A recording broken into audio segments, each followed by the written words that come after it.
When Episode 2 released, we got 10 new weapon mods. And these will be important for later, but the ones that I care about are two in specific. It would be CQC Optics High and CQC Optics Low. Now, why would these be important, I say? Well, it's because it goes into a factor called zoom. Zoom is a very unique feature of guns in this game, and they vary from literally every single gun there is. And it's always been a problem to controversy, and how to balance this factor. And after several long years, Bungie finally has done it, kind of. But it's also kind of not. And this is where these mods come into play. For handguns, I would recommend going lower zoom. For closer weapons like sidearms, SMGs, shotguns, I would recommend go higher zoom. And I can't really say much about the shotgun one yet, but 2 years ago we had an instance of a single shotgun having one zoom higher than normal, and it absolutely broke the PvP sandbox, mainly because it gave you more range. Now, of course, zoom has been changed to not give you more range, but it gives you more accuracy. So this is how I feel about it.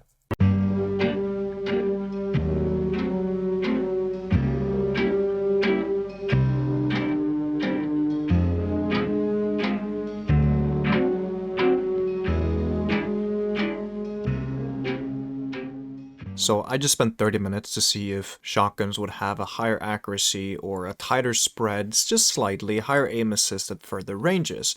And from what I can say, from doing it on a standstill target, no.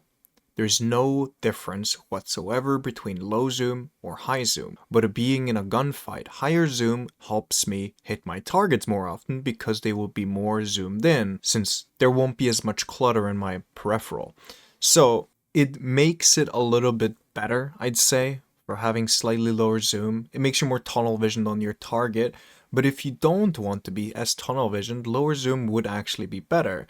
It's a little bit weirder to hit your shots, but it's just as consistent from what I have tested. And I say this very, very weird with a grain of salt because every time you test something in a private match, this will never be the same outcome happening in a normal game, as most people know. Since laggy, etc., etc. There's just so many things that can happen in a game that could change this testing.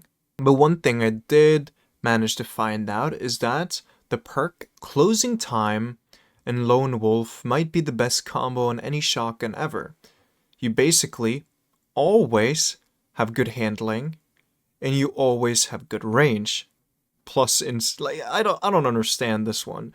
Lone Wolf and Closing Time makes shotguns feel like they have quick draw, like in the old days. Always up, always feeling snappy, always feeling consistent, always feeling awesome. So, if you have time, get the Garden of Salvation shotgun or Deadlocked with Lone Wolf and Closing Time. At least the comp one. Beautiful model, and it feels insane. So what I would recommend for zoom, so we can get over with this topic, is let's say you're using a pulse rifle, I would recommend going with lower zoom. If you're going with a handcan, lower zoom. Anything where you might take a far distance fight, I would recommend going lower because it will increase your vision, give you more visual capacity, as say, and it might be better to spot things you wouldn't normally. But if you go with close range weapons like a sidearm, a slug, or an SMG, for example, I would recommend going with higher zoom. I've been using Unending Tempest with the 15 zoom, and it feels way better. It just feels more consistent, and it feels like it's easier for me to hit my shots at targets further away. You know, even though there's no difference but my zoom level. Since I'm used to using Shayura's Wrath, having both of my SMGs with the same zoom level makes them feel more consistent. It's not like swapping to a completely different gun. The only thing you need to get used to is the different scopes, but that's about it. Now, we are talking about the Unflinching mod. And you know, honestly, I think this clip speaks for itself. This can't be real. I'm doing 11 damage to your head. Just... While this you're flinch healing. is nothing. There's no flinch.